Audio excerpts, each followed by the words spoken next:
Alright guys, so today I'm doing a Paintover critique of this electricity looking dragon sent in by Quinton.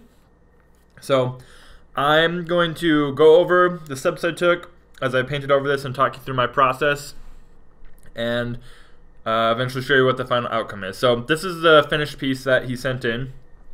It's done on an iPad in Procreate, and it looks pretty cool. I like the color scheme and I like the lightning and electricity. I think it looks sweet. So let's start out. We're gonna go, I started out first by redrawing it. So we'll turn this off, you can see my layer.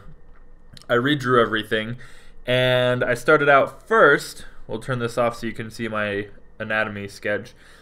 First, I re-sketched the anatomy so I could get a solid understanding of where everything was. I sketched out the rib cage, the shoulder blades, the femur and the tibia and all of that stuff, the hips, because in the original it was a little bit unclear where everything was. There were some suggestions of anatomy, and you could tell that he was trying to make it anatomically correct, but that there wasn't really a solid underdrawing to support it. So I went ahead and sketched that out to make sure that I knew where everything was placed anatomically and that it was in the right proportions. And then I did my sketch on top of that. Okay? So once I had my sketch all mapped out how I wanted it, I went ahead and did a flat color underneath. Okay? And added the next layer, which was this purple color, and a darker purple on top of that. Now I noticed that in the original he had, it looked like he was using the texture brush. I think it was probably the let's see, where is it? Touch Ups zombie skin brush, it looks like. And that can have its uses. However, when you just apply it over the whole entire thing, it will make your image look really flat because it's not bending around the curves or separating where there's crevices and such.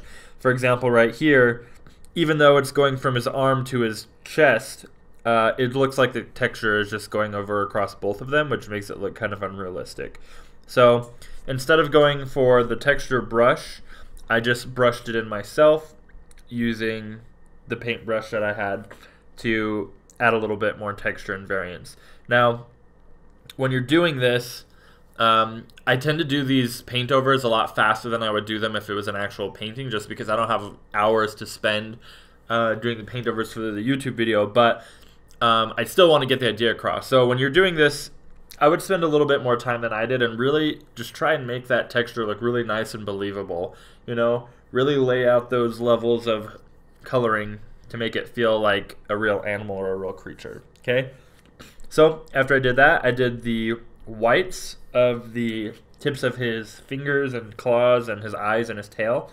And I made sure also in the final image, it comes out a lot bluer than what I paint in here. But that's because I use layer effects. So to start out, I just make it a base whitish, really white, light blue color instead of just going straight to the blue electricity. Okay, so I put that on there.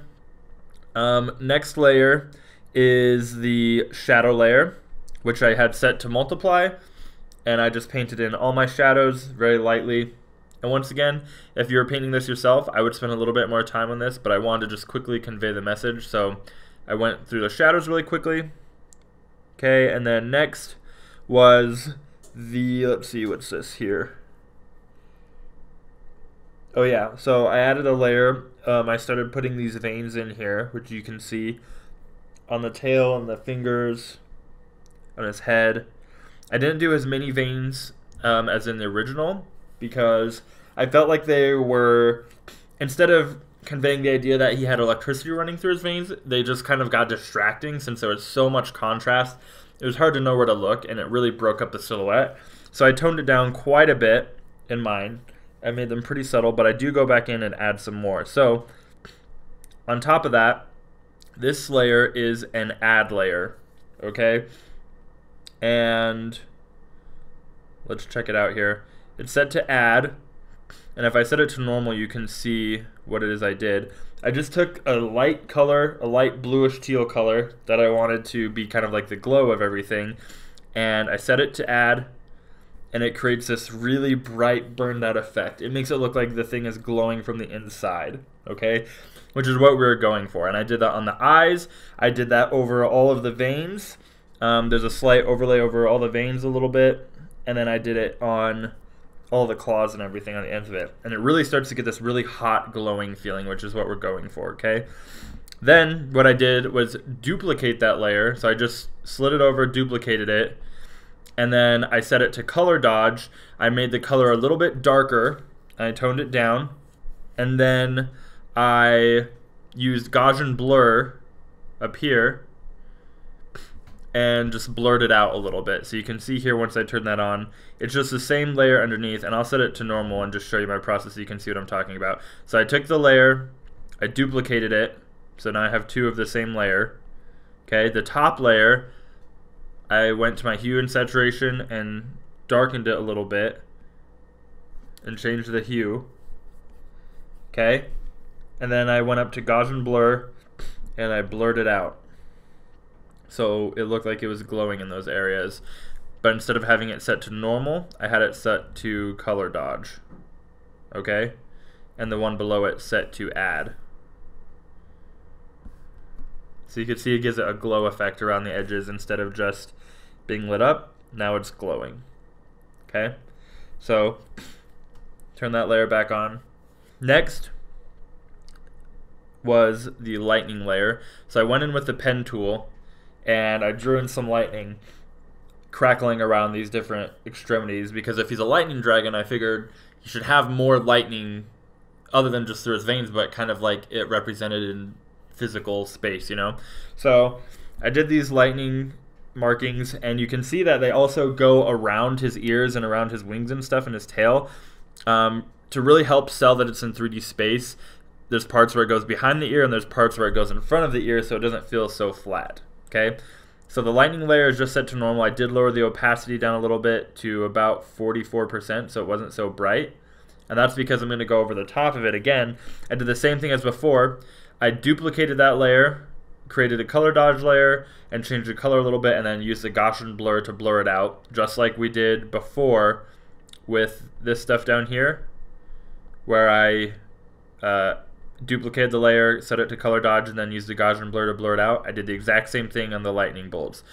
Had the lightning bolts, duplicated the layer, used Gaussian blur, and changed the color a little bit so it really feels like it has that glowing, burnt out effect. Okay. The next thing I needed to do was to put in the reflected light of the lightning and this glowing extremities, because that's going to be reflecting off the bottom of his body. So I turned that on.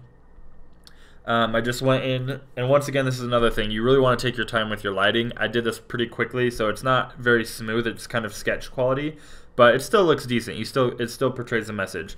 I thought of all the places where the light would be reflecting off of his body. So the light from his feet would be reflecting off the bottom of his legs, off of his stomach, the bottom of his tail, off of his chin, his chest, right? Everywhere where the light would be reflecting off of something glowing, I brushed in a little bit of light, and I just used the same color that I used for the glow parts, and I set it to screen so that I would paint over everything, okay?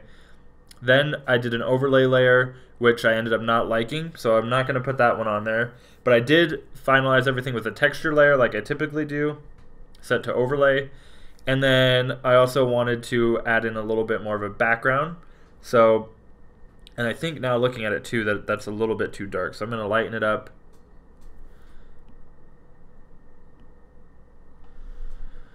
That looks better. So I put in this background, and that's the finished piece. So hopefully you guys like that and it was helpful for you. I have a bunch of other paintovers that I have lined up, but still feel free to send in one if you would like me to do a paintover and give you some critiques. Thanks for all the support in buying my creature design course. The sale ended yesterday, but you can still buy it. It has a lot of great content, and it's over 9.5 hours long. Awesome course. So once again, thanks for all your guys' support, and I will see you in the next video.